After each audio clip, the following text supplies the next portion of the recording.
pro wrestling, comedy, and combat sports, then we have the podcast for you, because we cover that and much, much more. Do you like to debate with your friends? Do we have the perfect segment for you? It's the 531, where we take any given subject, break it down to a top 5. From there, we debate it down to 3, and then into that number 1 spot. If you want to get a hold of us, find us on our social medias. Search Working Fans Podcast on any major social media platform. And if you want to find the podcast, search for us on any major podcast platform, as well as YouTube. Working Fans Podcast. We put in the work so you don't have to. Fans, welcome back for Working Fans Saturday, episode 49, where we're going to do a 5-3-1 on the top super heavyweights.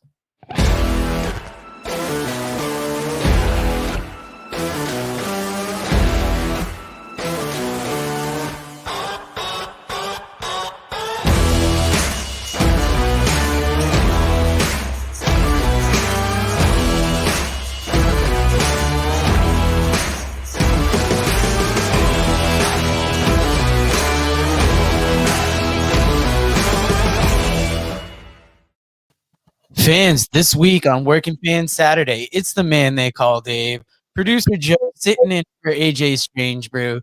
That man had to run to the hills after a marathon recording session yesterday. We got some good stuff cooking up that we can't wait for you guys to see. And a list that we're a little less excited to bring to you is the top super heavyweights. And before we went on the air, Dave and I really had a discussion about, first, what is a super heavyweight? And 2, there's not many really big guys anymore. No, there's no Yokozuna. There's no Andre the Giant. It's just not a massive man. First guy I remember that I thought was massive was probably an MLW, former guest of the show, Barrington Hughes. Barrington Hughes, I would have included him if he had been more active lately. Sure, yeah. He hasn't been, and I was thinking, I'm like, shit, there's not really many other people like Barrington Hughes. Now, I'll give you my list just to give you an idea of where I went with it. The first person I put down was Jonah Rock. Okay. Oh, good one. And then I put down Tyrus. Even though he hasn't been as super active lately, he has been a force on NWA. Yeah, we miss our favorite super heavyweight, AJ Strange Brew, as well. And then after I had Jonah Rock, Tyrus, I included Juicy Finau, who's that guy in GCW. He teamed with Jacob Fatu against Starboy Charlie and Chris Dickinson recently. And then, of course, that led me to adding Jacob Fatu to my list. And then I was struggling to come up with a 5th one, and Randy here says Keith Lee. I should have thought of that. I included Jeff Cobb because I had just watched MLW War Chamber. And, I mean, the shit's on the internet now, so fuck a spoiler alert. He comes out in the Matanza getup. Yeah. And then just drops it before he goes to the ring. Coming down to the ring is Jeff Cobb. Yeah, and I was like, holy shit. Like, this is what I look for in pro wrestling. Yeah, it was fucking cool. I got even without the jumpsuit, he's super wide and just super thick. Yeah, you still love my thunder. I got that in my stories. I got that in my list. All right. So was that your top 5? I was That was my top 5. Yeah. Sorry, I was trying to promote some shit at the same time, be smooth. I was like, yeah, we used to have a much longer commercial, but I know we actually filmed that new one yesterday, and I thought it came out pretty good. I did too. We looked pretty good at it, you know. It's more to the point too. It's not like you're starting off the show with 3 minutes of videos. Now it's like you got 2 minutes tops, and boom, we're in. So I'll give you my top 5 super heavyweights. Like you, I was fresh off of MLW War Chamber this week, so the very first 2 names that came on my list, Jacob Fatu and Jeff Cobb. You know, I thought it was pretty cool how he did it. You know, with Matanza coming out there. And he's got, like, you know, the gimmick and we're going for Lucha Underground. Then he takes it off. It's like, no, it's Jeff Cobb. And it's like, okay, which is super cool. Yeah, I got Keith Lee. Randy, I didn't forget him either. Motherfucker hasn't been, like, super active lately, but Bearcat will be back. I love you, Bearcat. Walter, another guy that's been out for a while since he lost that match to Dragunov. I think he did do the European tour with Cesaro recently. But to me, one of the great super heavyweights. I put Brock Lesnar down. At the end of the day, he's the last. That's a good one. I don't know how I didn't think of him. He's a big attraction. He's not very active.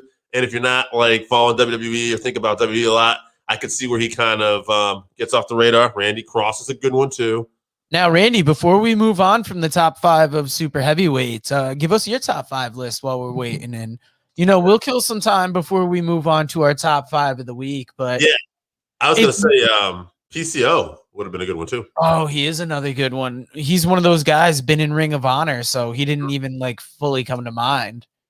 Yeah, no doubt. And another guy who's I think he's more of the bodyguard role, but he's been wrestling a little more. And I think he's got the potential. Wardlow. Yeah, he's another good one. He does the F5 or F10 as he calls it. He has the knockout move, drops you on his knee. He's agile. He's a guy who can think down the road if pushed right. On that vein, Brian Cage, obviously a big jacked up guy. He's another good guy. Yeah. Will Hobbs. Yeah, Will Hobbs. Absolutely. Will Hobbs. Of course, now we're coming up with all these names. While right. Like we're making these lists. Like, what is a super heavyweight? I know. That's interesting. Randy's trying to put some. All right, here we go. Oh, you got it. Keith Lee, Killer Cross, PCO, Walter, and Wardlow. Yeah. So that's not a bad list there. And I mean, wrestling's really moved away from the bigger guys, even though it seems like Vince McMahon wants to go back towards that. Yeah. It's more of really like a cruiserweight almost type sport. Ironically, I love. They got rid of Hit Row, and that had Top Dollar in it. And Top Dollar, although you figured he would check off all the boxes. Huge guy, could talk. They had him on that A&E thing there. And but I also, there was a rumor out coming from, who knows how true it is, that I want to say Meltzer reported it, that he was difficult to deal with. Yeah. But if he was difficult to deal with, the rest of the guys are gone. So, well, I mean, let's play a quick commercial for the other live shows on the Buzz, and we'll get to our top 5 of the week, which I'm sure we will be talking more about that. You where's the competition? Bring on the competition. We need some competition. Y'all ain't no competition. It's time to ball. Yeah, shawty, time to brawl. Cause see, we about to stomp y'all from the jump fall. Me worry not at all. Your team is gonna fall. Hope you learn something from it, cause we schooling all of y'all. Putting you to shame. Don't hate you even came. Bringing the pain to anybody coming through the lane. Simple and plain, we gon' play it like we playing dames. Ain't got a chance, even if we give away the game. So hope you brought your best. Go put your skills to the test. An early off season, about to lay your team to rest. Chalk is another loss. That's what it's gonna cost. Go with your instincts if you're having second thoughts. Your buck, this is where it stops, player. From the point to the center, whole team got hops, player. We be the kings of this division, here to knock you out the box, player. Just wait until I get the rock, player. We tired of playing losers. Oh, y'all think y'all some winners? No matter who we up against. God, that's the full squad over there at the Buzz. Hey, shout out to Ted the Hillbilly Heel, who just retweeted us for a link that I put out for this. Guys always liking and retweeting us. Ted, I don't know if you're listening to us. We're just talking about super heavyweights, but your work doesn't go unnoticed, man. We appreciate you retweeting and liking us shit. So hats off to you, brother. Oh, yeah, it does it all the time. Now, that's a squad of heavy hitters over there at the Buzz. Shout out to everyone over there. We're hoping to bring you thankfully, a special Survivor Series review this Sunday. And it's going to be producer Joe. At 2 a.m, so he bowed out gracefully a long time ago. AJ left his. And then AJ forgot his computer, so it's on producer Joe. Said he arranged it, but is not going to be there. So now, God willing, we'll bring it to you, and hopefully we'll get a co-collaborator on that. Producer Joe might have a mystery partner. Got something in the works. Yeah, somebody that doesn't even want to be watching the show will be watching and reviewing it. And also shout out to Chevy, really making a difference in starting with us over here and being a good fourth man. Like, we'll joke all the time about AJ, and, most of the time we're like fully kidding. Sometimes it's like, hey, motherfucker, wake up. But Chevy has really been like a godsend and really like helping out, and we got some good stuff featuring him coming up. Stepping up, baby. Now, Fourth talking about our top 5 of the week, I'm going to start with mine. I got to start with Full Gear. It was a bitch of a viewing experience last week because we were trying to watch it on Fire Stick, and apparently that's a problem. But once we got into the show, I thought the show was amazing and ended with Hangman Page winning the title. There we go. Randy's got some memories. And with Hangman Page, what's that? 98? 98. Oh, okay. So that was with Taker Mankind, Hell in a Cell. Oh, yeah. I watched that with AJ that night, by the way, too. So, little fun fact: all the working fans were out watching that pay-per-view that night. Everyone coming around. Bleacher Report app. It's definitely a problem. And one of the biggest problems with it is they made a new Bleacher Report app. So on some things, it was Bleacher Report Live before. Now it's just plain Bleacher Report. Right. It shows up on my Fire Stick as 2 different Bleacher Report apps that look the same. So kind of fuck Bleacher Report. But in the end, finally got to watch the show. I thought it was great, like I said. Second on my list was MLW War Chamber. We got into it a little bit earlier with Jeff Cobb coming out like Matanza. And overall, I thought it was just a great show. I look forward to everything MLW does. For instance, they do an annual Thanksgiving show that I can't wait to see. Third on my top 5 of the week, and this one isn't like a top 5 favorite things. This is a news item. It's more the WWE releases. You had John Morrison, the rest of Hit Row, like you said, Jackson Riker, and a few other people. I don't remember all the names, but it's just surprising the amount of people they've cut over the last 2 years. Some people you can understand because they've been with them for a while, never made it to TV. But some people are big acts featured almost weekly on their shows. Mm-hmm. No doubt. Yeah, I had WWE cuts on mine. And just to piggyback off of that a little bit, Joe, Drake Maverick in particular was the name you didn't mention, but I mentioned him because he put out a video almost instantly. And if you remember, Drake got cut. He was one of the first cuts last year. I want to say like when the Good Brothers got cut and Drake put out that video and Drake like basically saved his job. And this time you see Drake almost in a similar thing.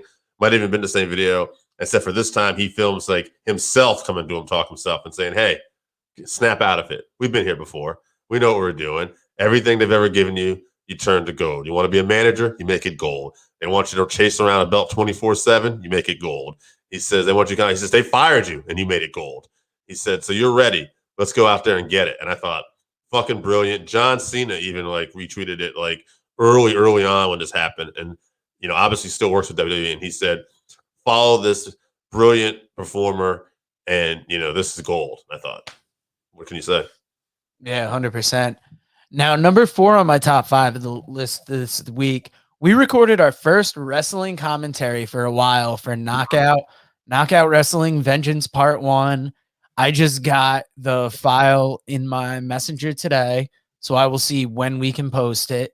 It was fun to get back in the booth and actually try doing that again because it had been a little while. We went away from Knockout. We came back. And it's fun to get those opportunities. Like you said, it's not something we would have thought that we would have done in the beginning. But now that we're doing it, it's like, God, let us get in. Let us get another opportunity, another rep at it. Absolutely. Even if it's, it's not always easy. We got a lot on our plates, but it's fun to get in there. And, I mean, come on. I mean, we grew up watching pro wrestling and announcers like Jim Ross, Tony Schiavone, and even a little bit of Gordon Soley when I was growing up. I mean, that's stuff we grew up on. So. And it's wild, that we can say like that's on our resume somewhere, like pro wrestling commentator, no matter how low level. Damn and right. my number 5 of the week was the Bryan Danielson heel tendencies in that promo and then in that match. Like such a good heel. And I hope we get to see that from him because he's just it reminds me of those old Ring of Honor days, and I love it. Absolutely. And since that was your fifth one, hold on a second. Oh, you can't even hear those coughs or sneezes no more. No, My no, man's no, got no. a mute button. Yeah, if I didn't start talking, you wouldn't know. But yeah, to piggyback, like I already gave my WWE cuts because you had that either. I also have Hangman Danielson confrontation. I didn't put down Full Gear because technically it was on a Saturday. So even though I guess that would count, but I didn't go there. So we'll just keep it going. I had the Hangman Danielson confrontation. This guy's brilliant. He's absolutely a fantastic worker. Yeah. I don't even know how. Like he was awesome in WWE too. I don't want to take away because everybody talks about how great he is now, but he was really good in WWE too. He's actually one of the best, maybe the best. And now he's even better. So let's put that in perspective, okay? Like he is that freaking good, and that's in ring we're talking about. Now let's go back to when he was in WWE for a minute when this guy was doing the vegan gimmick and he was a heel and he had this vegan belt. You know, it was amazing. He showed signs of brilliance. I love that, the hempen wood belt. Oh my God. It's awesome. And now here he is. He's so smart. AEW, passionate fan base. What does he do to get these guys pissed off? He just makes a little comment like, I guess some people like to take time and celebrate after they win the world title. After I won my world title at WrestleMania, you know, a little emphasis on WrestleMania. Immediately before he even finishes, the crowd's got the red ass. They're pissed. And he's like, you know, he's like, I wrestled the next night. And then he's like, oh, yeah, Virginia likes to boo hard work. And then he starts to see that smile on his face where he's just enjoying it. And, yeah, man, he's awesome. I also want to put down, because I thought that Dynamite was really good, CM Punk MJF confrontation as well. It wasn't quite as good to me as Hangman Danielson, but it was also an awesome thing. Like, okay, now we're going to get MJF versus CM Punk. And they didn't overkill it. He basically came out. He refused to shake MJF's hand, and then he left. And it was a nice little tease. Like, we're not even going to, like, you know, give you really, you're just going to get us a little smidgen. You know what you guys are getting. We know you're starving for it. I hope they paid that off at like the next pay-per-view so we get that much of a long draw out on that angle. Agreed. I agree. Yeah, let's make it, take your time. Slow burn, baby. I also have Jeff Cobb in the War Chamber. So just that was a nice surprise to see him come out the way they did it, like Joe talked earlier about. Absolutely awesome. Big fan of Jeff Cobb. I like the end of this where Jacob Fatu ends up beating the other members up. It's totally worth watching. It's a great physical match. Kind of wondering where Joseph Samuel is. I don't know if he's retiring or if he was injured, but I kind of missed him in this thing. Really only a little thing, but I enjoyed this a lot. And I'm also going to throw one out for Impact this week because they has their main event, Minoru Suzuki versus Josh Alexander. And that is a great match. Josh Alexander was also on Fight in the Valley. I'm blanking out on who he wrestled, but he had a good match on there too. You might have remembered. Oh, I want to say that was Yuya Uemura because he opened the thing, and Uemura is a young lion on excursion, and the him versus Alexander matchup was a perfect fit. It was, and that was good. This match with Suzuki. Shit, how did that Battle in the Valley card not make it to one of our lists? It was good. I watched it all week. It took me a long time because I was super busy with the podcast and so much wrestling this week, but it held my interest. Every day I would go back and I'm like, all right, where am I? And I'd start watching stuff because look at that. Randy's got the breaking news, and Tom Lawler is done with MLW. Oh, okay. Okay. Yeah, I knew Tom Lawler was done. Yeah, Joseph had fight problems. All right. That's interesting to know. Because I think he is such a great part of that package with Joseph Fatu. And I really liked them together. And Joseph Fatu to me, not just Jacob Fatu, but Joseph Samuel, rather. Jacob Yeah. Fatu is amazing. Like, he is a monster, super heavyweight, super athletic. But Joseph Samuel, to me, is just this classic, old school heel, you know, shades of the original Sheik, throwing fireballs at people. Really knows how to get heat. We've seen him, like, really piss off people before. Big fan of his. If you remember the second Battle Riot for MLW, they came into the ring and appeared to pour gasoline onto, I can't remember who they had down, and made it look like they were going to light them on fire. Right. I remember that in particular because I was front row going, holy fuck. Like, obviously they're not going to light them on fire, but they are doing their best to make this look real. Yeah. Fatu could turn face. He he really was I feel like he's the face of that company right now. Like Hammerstone's a good champion, Right. but I feel like Fatu, he just has more that menacing look and just that image that you can put on MLW. Yeah, I think he could be like almost the special attraction role for them right now. Like keep the belt on Hammerstone, and Jacob Fatu almost doesn't even need it. Like when you go to MLW, like if you follow MLW, you like MLW, like about Jacob Fatu. Yeah, 100%. Now, anything else catch your eye this week? I mean, I think we really covered most of it. The releases seem to be the biggest news item. Yeah. We're going into Survivor Series. You guys did a review about it yesterday. I honestly would have sat in on. You guys did a preview of it yesterday. Yep. I would have sat in, but I could give two shits about it. I watched like half a SmackDown last night. I think they lost me when whoever that dude was that ran out. He told a shitty joke, and then Adam Pearce came out, and I'm like, I'm done. The pay-per-views for the main roster never usually let down, and I'm a sucker for Survivor Series. Like, I loved it when it used to be a whole show of 5 versus 5 matches.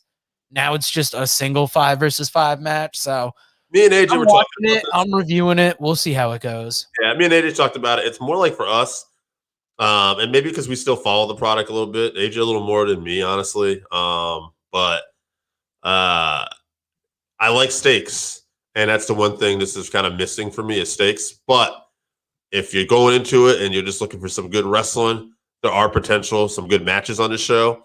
I'm not hyped at it as from a storyline perspective, but Big E, Roman, Charlotte, Becky, and some of these 10-man tags could be fun.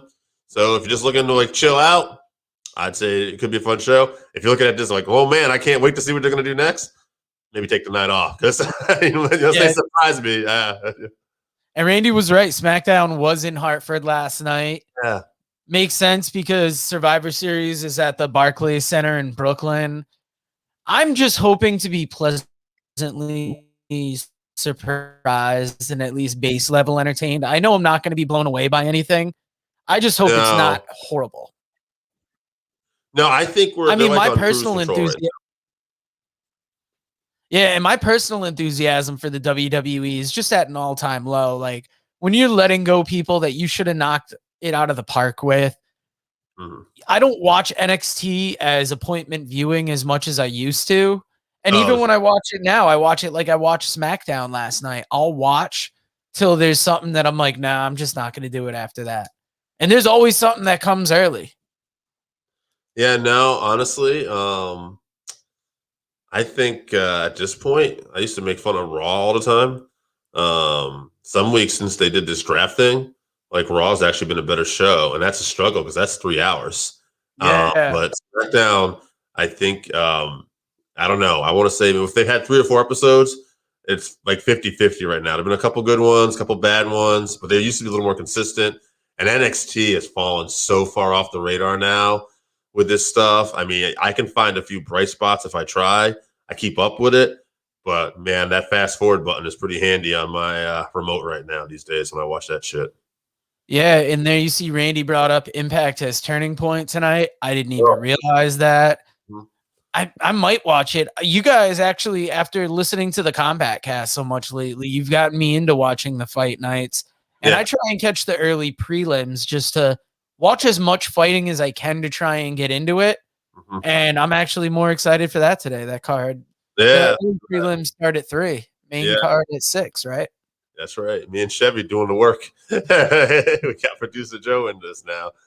And if we get it's always been a struggle because most of those cards are on late at night. And up until this year, I had a job that was morning, so late nights didn't really work. Yeah, and now these late night cards don't always work now, but I've seen more lately than I think I ever have. Yeah, there's been a few earlier shows too. So yeah, Randy's excited. Misha Tate. Randy follows combat sports and pro wrestling, so he's a fan.